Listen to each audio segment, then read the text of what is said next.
if you look at the polling data, 77% of Republican voters say that violent crime, especially in our cities right now, is very important to their vote. And this is true of about a third of Democrat voters, maybe up to half, depending on if you count centrists as some leaning Democrat voters.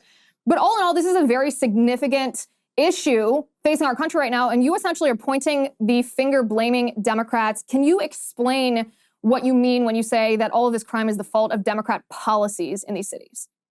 Yeah, I look at a lot of these issues and say that these are the results of choices that are being made at the political level.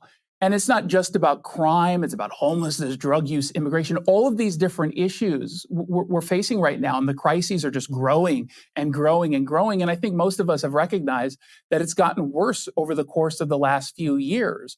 Early on, it was really easy for Democrats to blame just COVID. Whatever the issue was, they would just do a blanket, oh, it's because of COVID. But it's because they passed a lot of laws, they implemented a lot of strategies and policies and initiatives at the exact same time. And we can connect the dots directly to them. And as I was writing this book and I was doing the research and I was going from city to city to city, it was pretty clear to me that basically the same kinds of policies with some minor differences, but the same themes kept popping up and they kept having the exact same results. And shocking as it may be, for example, when you tell criminals we're not going to put you in jail, well, guess what? They continue to engage in crimes. When you tell immigrants or migrants from wherever that if you come here, don't worry, we're not going to kick you out. Well, guess what? Then they make that journey. And it happens over and over and over again.